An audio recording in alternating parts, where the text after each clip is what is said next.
Hello guys, welcome to my YouTube channel commerce section.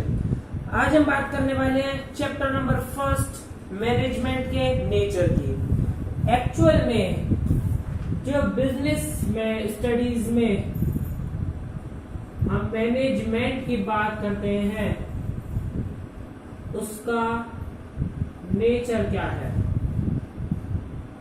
Art है, profession है या science है। उसका मेन जो भी उसका नेचर है वो एक्चुअल में क्या है, आज हम उसकी बात करने वाले हैं। सबसे पहले मैनेजमेंट को हम समझ चुके हैं हमारी पहली क्लासेस में। आज हम उसके हिसाब से सोचे तो मैनेजमेंट एक वो चीज है जिसे हम स्टडी करते हैं, जिसमें थ्योरी भी है, प्रैक्टिकल नॉलेज भी है, जो कि क्रिएटिविटी, हमारे अंदर की क्रिएटिविटी पर बेस्ड है, प्रैक्टिकल नॉलेज पर बेस्ड है। मैनेजमेंट को आपने अब तक जो पढ़ा उसमें क्या सीखा? यही तो था ना, मैनेजमेंट एक थ्योरेटिकल नॉलेज है। मैनेजमेंट में क्रिएटिविटी और प्रैक्टिस जरूरी है। मैनेजमेंट जो है वो पैसा हमें कमाने तो देती है। पैसा कमाने से अब ये बात आ जाती है कि हाउ, तो मैनेजमेंट भी पैसा कमाता है और मैनेजमेंट ज्यादा पैसा कमाने में हेल्प भी करता है क्योंकि वो मिनिमाइज करता है वेस्टेज को। पर एक्चुअल में वो साइंस है, साइंस की तरीके से पैसा कमाते हैं, प्रोफेशन की तरीके से, आर्ट की तरीके से, या फिर एक्चुअल में मैनेजमेंट कौन से नेचर का है, ये बात हम इससे जानने वाले हैं। तो आइए, मैनेजमेंट एज अ साइंस की अगर मैं बात करूं तो साइंस एक सिस्टमेटिक बॉडी ऑफ नॉलेज है। एक वो नॉलेज है जो कि फिक्स्ड है, जिसके प्रिंसिपल्स फिक्स्ड हैं, जहां पर कोई गुंजाइश नहीं होती प्रिंसिपल में। अगर कोई ग्रेविटेशन का प्रिंसिपल आ चुका है तो वो है, उसे कोई चेंज नहीं कर सकता। उसमें और बढ़ा सकता है कि इसकी स्पीड भी ये डिफाइन होती है, पर ये नहीं कह सकता कि नहीं है, गलत है। मैनेजमेंट में कंसेप्ट जो बनते हैं, मैनेजमेंट में जो भी सोल्यूशन आता है किसी भी प्रॉब्लम का, वो आता है उसकी क्वेश्चन के हिसाब से, वो आता है उसके फेसिंग के हिसाब से कि क्या ऐसी नई प्रॉब्लम है जिसे हम इस टाइम फेस कर रहे हैं और अच्छा सॉल्यूशन हो सकता है। तो इसीलिए जो मैनेजमेंट है वो साइंस से इस चीज में डिफर करता है कि उसमें साइंस में जो एक्सपेरिमेंट और ऑब्जर्वेशन है वो over a long period of time पर बेस्ड होते हैं, जो कि नॉन फ्लक्चुएटर्स होते हैं। पर लेकिन अगर मैं बात करूं नेचर ऑफ मैनेजमेंट की, इसमें जो ऑब्जर्वेशन और एक्सपेरिमेंट्स होते हैं ये बहुत लंबे समय तक होते हैं, पर लेकिन ये चेंज करने पड़ते हैं as per the condition, as per the situation we have to change और rectify them. This is the first condition. Second, science जो है वो भी एक सिस्टमेटिक रिकॉर्ड है। किस चीज का? अपने आप में ऑर्गेनाइज्ड बॉडी ऑफ नॉलेज है। कोई भी नॉलेज है वो एक सिस्टमेटाइज्ड है, उसमें कोई चेंज नहीं है। सेम विद मैनेजमेंट, ये भी एक सिस्टमेटिक नॉलेज है जहां पर स्टडी करने पर आप एक बेस्ट लेवल तक अपने बिजनेस को पहुंचा सकते हैं। साइंस के जो प्रिंसिपल्स है वो यूनिवर्सल वैलिडिटी है, जो मैंने अभी एग्जांपल के थ्रू बताया, बट मैनेजमेंट के साथ ऐसा नहीं है, वो चेंज करने पड़ते हैं एज पर द कंडीशन। सो जो पॉइंट्स मैंने आपको बताए हैं, मैंने उनका कंसेप्ट बता दिया, आपको ये याद करने हैं अपने आप, मैं उन्हें नहीं रिकॉल करने वाला हूं दोबारा। पॉइंट्स को आप बुक्स से पढ़ेंगे, वही पॉइंट सेम बुक सभी में है जो मैंने आपको बताया है। तो मैंने आपको कंसेप्ट दे दिया है कि एक्चुअल में साइंस क्या है। साइंस एक वो चीज है जिसके सारे मेथड्स, सारे ऑब्जर्वेशंस जो है वो सभी फिक्स्ड है, जो हो चुका है वही है। बेस अलग हो जाएगा, नए नए क्राइटेरियाज हो जाएंगे, पर लेकिन वो जो सारे फॉर्मूलाज हैं या सारे एक्सपेरिमेंट्स हैं वो सब लेबोरेटरी के रेट के होते हैं। पर लेकिन मैनेजमेंट जो है वो रियल लाइफ ह्यूमन से कनेक्टेड होता है, इसीलिए एज पर द सिचुएशन ये बदल जाता है, जो कि मेन डिफरेंस है। Second thing, management is an art. Art जो है एक थ्योरेटिकल नॉलेज एग्जिस्ट करता है, and same with management. Management में भी एक थ्योरेटिकल नॉलेज होती है कि एग्जैक्टली थ्योरेटिकल सोचना, पढ़ना किसी चीज को कि हम एक्चुअल में क्या कर सकते हैं इसके बारे में, दोनों चीज सेम है। सेम अगर मैं बात करूं आर्ट में, तो आर्ट प्रैक्टिस और क्रिएटिविटी पर बेस्ड होती है। आप देखें जितना आप प्रैक्टिस करोगे या जितने आपके माइंड में क्रिएटिविटी होती है उतनी ज्यादा आपकी आर्ट अच्छी होगी। और जो बहुत बहुत बड़े आर्टिस्ट है हमारे, वो सभी क्रिएटिविटी पर रहते हैं। अच्छी अच्छी क्रिएटिविटी आते हैं, अच्छे अच्छे उसके पैसे मिलते हैं और वही उनका नाम है आर्टिस्ट का। सेम विद दिस, मैनेजमेंट में जितनी आप प्रैक्टिस करोगे, जितने आपको एक्सपेरिमेंट आप करते रहोगे, जितना एक्सपीरियंस आपको बढ़ेगा, उतनी ही आपको नॉलेज बढ़ेगी। और जहां पर मैनेजमेंट में भी आप एक काम करने का तरीका ऊपर जाएगा। तो आर्ट और मैनेजमेंट एक सेम चीज है, दोनों बिल्कुल सेम है। जहां पर प्रैक्टिस क्रिएटिविटी की जरूरत होती है, दोनों में थ्योरेटिकल नॉलेज की जरूरत होती है। साइंस पूरी तरीके से नहीं है मैनेजमेंट, आर्ट फुल फ्लेज्ड है। लास्ट चीज आती है मैनेजमेंट एज अ प्रोफेशन।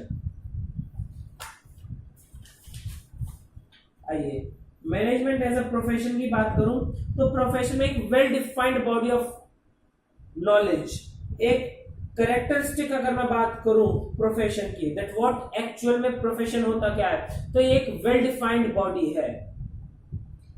और professions legal, medical, accounting are based on a well defined body of knowledge. आप देखो कहीं से भी आप पढ़कर निकलोगे तो एक कोड ऑफ कंडक्ट भी होता है इन सब चीजों का। प्रोफेशन में होता है डॉक्टर, लीगल, ये सब चीजें, एक कोड ऑफ कंडक्ट होता है, एक बोर्ड ऑफ कंडक्ट होता है, जहां पर आपको जो आपकी मार्कशीट या आपको जो डिप्लोमा का सर्टिफिकेट मिलता है वो एक सर्टिफाइड होता है। और ये वही चीज आती है कोड ऑफ कंडक्ट। एक वेल डिफाइंड बॉडी है नॉलेज की।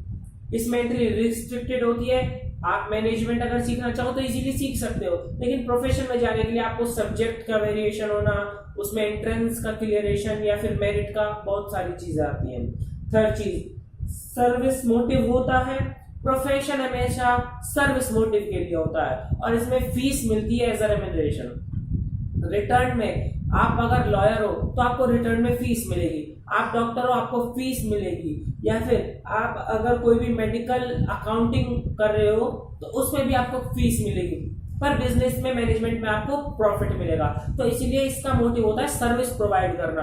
कोई गुड्स का ट्रांजैक्शन नहीं होता है, सर्विस प्रोवाइड कर रहे हैं, फीस ले रहे हैं, उसमें गुड्स का ट्रांजैक्शन होगा, नॉलेज का ट्रांजैक्शन होगा, जिसमें प्रॉफिट मेन रेम्युनरेशन होगा। तो ये इसका डिफरेंस है। तो आपको आपकी बुक में एक पेज पर तीनों का एक main difference with the basis दे रखा होगा। ये चीज आपको याद रखनी है मेन, कि आपको बेसिस को बहुत अच्छे से याद करना है, ताकि जो बेसिस है उसके हिसाब से आप डिफरेंस भी लिख सकें अगर एग्जाम में पूछ लिया जाए तो। सो आज की ये वाली क्लास हमारी नेचर पर थी। इसके बाद एक लास्ट टॉपिक कोऑर्डिनेशन बचता है, जिसका मैं आपको कंसेप्ट इसी क्लास में देने वाला हूं। कोऑर्डिनेशन है क्या? कोऑर्डिनेशन का मतलब है एफर्ट्स को, सारे बंदों के जो भी बिजनेस में काम कर रहे हैं उनके एफर्ट्स को इकट्ठा करके एक साथ एक काम पर लगाकर बेस्ट रिजल्ट पाना कोऑर्डिनेशन है। एक्टिविटीज को कोऑर्डिनेट करना, ये आपने 11th में 10th में सीखा हुआ है। कोऑर्डिनेट करना, यूनिटी एक तरीके से जो होती है वही कोऑर्डिनेशन है। और ये जो जिम्मेदारी होती है ये होती है मैनेजमेंट की। बिजनेस में, लेबर्स में, वर्क फोर्स में एक तरीके से एक गठबंधन, एक ऐसा जोड़ होना चाहिए जो हर प्रॉब्लम का सॉल्यूशन इजी से निकल जाए और कोई भी टास्क है वो इजीली, इफेक्टिव और एफिशिएंट वे से कंप्लीट हो जाए। तो कोऑर्डिनेशन का जो मेन मतलब है वो यही है, सारी एक्टिविटीज को परफॉर्म करना सारे बंदों के साथ जिनके बीच में कोऑर्डिनेशन हो, ताकि हम इफेक्टिव और एफिशिएंट काम कर सकें। उसके बाद कोऑर्डिनेशन जो है वो एक सेपरेट फंक्शन नहीं है बिजनेस का, क्योंकि coordination planning, organising, directing, staffing, controlling सब में रिक्वायर्ड होती है, जो भी सारे प्रोसेस होते हैं। क्यों? प्लानिंग करनी है तो अकेला बंदा प्लानिंग नहीं कर सकता जब तक सारे डिपार्टमेंट्स एक साथ नहीं बैठेंगे, और जब सारे डिपार्टमेंट एक साथ बैठेंगे तो वो कोऑर्डिनेशन है। सेम विद ऑर्गेनाइजिंग, सारी चीजों को ऑर्गेनाइज करना, उन्हें एक ऐसे फॉर्म में लाना जहां पर उन पर वर्क हो सके, वो सब चीज। स्टाफिंग, सभी लोग बताएंगे हमें कितने लेबर की जरूरत है, कहाँ जरूरत है, कैसी जरूरत है, वो सब चीज। Same with directing and controlling. Controlling जब तक सब जने नहीं होंगे, रिजल्ट सबका मैच नहीं होगा आउटपुट से, आउटपुट का और जो भी हमने सोचा हुआ था स्टैंडर्ड का, जब तक नहीं हो सकती कंट्रोलिंग। सो ये जो कोऑर्डिनेशन है ये बिजनेस की थ्रू आउट लाइफ चलता है, और अगर ये थ्रू आउट लाइफ चलेगा तो जो कंट्रोलिंग में रिजल्ट आ रहा है वो बेस्ट होगा ही होगा। उसके बाद जो कोऑर्डिनेशन है उसकी इंपॉर्टेंस ये है कि बिजनेस को नीड है इसमें बिजनेस की ग्रोथ की, ये बिजनेस को ग्रो करता है, बिजनेस की सारी एक्टिविटीज को कोऑर्डिनेट करके उसे हेल्प करता है बहुत अच्छे से काम करने में। दूसरा चीज सबसे main specialisation. What is this? In modern organisation there is high degree of specialisation, means modern technology and the diversity of task to be perform. बहुत तरीके के ऐसे टास्क होते हैं जो हमें परफॉर्म करने हैं। अगर हमारे पास कोऑर्डिनेशन है, स्पेशलाइज्ड पर्सन भी काम कर रहे हैं और जो अंडर ट्रेनिंग है वो भी काम कर रहे हैं, और अगर हमारे बीच कोऑर्डिनेशन है तो जो स्पेशलाइज्ड है वो अपना काम अच्छे से कर सकते हैं और जो अंडर ट्रेनिंग है वो सीख सकते हैं। So coordination is very must in any organisation. Third चीज, इसके फीचर्स क्या क्या होते हैं? सबसे पहला ये ग्रुप एफर्ट है, वही बात आती है ग्रुप में लेकर चल रहा है, ग्रुप के साथ काम कर रहा है तो ग्रुप एफर्ट है। दूसरा ये कंटिन्यूअस प्रोसेस है, आपने देखा प्लानिंग में भी, ऑर्गेनाइजिंग में, डायरेक्टिंग में, सब में ये चलता जा रहा है।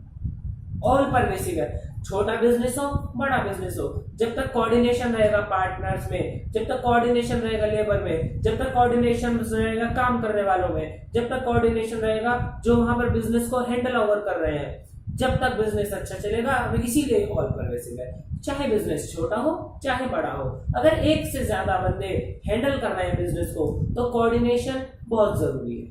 Last, responsibility among the all members of organisation. जो भी सारे मेंबर हैं बिजनेस के, ऑर्गेनाइजेशन के, ये उन सबकी रेस्पॉन्सिबिलिटी अपने आप में समझना कि जो मेरे सामने वाला है मुझे उससे कोऑर्डिनेट होना चाहिए। तो आप कोऑर्डिनेशन का अगर एक छोटा सा कंसेप्ट समझे तो यूनिटी रखने के फायदे क्या क्या है? रिजल्ट अच्छा आना है, नॉर्मल बात है, साइज मेरा बड़ा हुआ, अच्छा होगा मेरे बिजनेस का साइज, स्पेशलाइजेशन होगा मेरे बिजनेस में जब सब एक साथ काम करेंगे। इसके फीचर्स की अगर मैं बात करूं, उनके कंसेप्ट की बात करूं तो इसके क्या क्या खासियत है, इसकी खासियत से मतलब ऐसी क्या क्या अट्रैक्टिव चीजें हैं। ये कंटिन्यूअस प्रोसेस है, कहीं पर भी यूज हो सकता है, किसी भी बिजनेस में यूज हो सकता है, ये मेंबर्स की रेस्पॉन्सिबिलिटी होती है, ये यूनिटी ऑफ एक्शन इंश्योर करता है बिजनेस में, that unity is must and it should be there. And last, ये ग्रुप एफर्ट है जो कि हम समझ रहे हैं। तो जो हमारा कोऑर्डिनेशन था वो भी हमारा इस क्लास में खत्म होता है, मतलब ये वाला चैप्टर हमारा कोऑर्डिनेशन के लास्ट टॉपिक तक का खत्म हो जाता है। अब इसके बाद हमारा second chapter principle of management बचता है, जो कि 14 प्रिंसिपल्स हैं, हम उन्हें डिवाइड अप कर लेंगे और अपनी जल्दी से आगे आने वाली क्लासेस में उसे भी कंप्लीट अप कर लेंगे। So thanks you very much for seeing my video.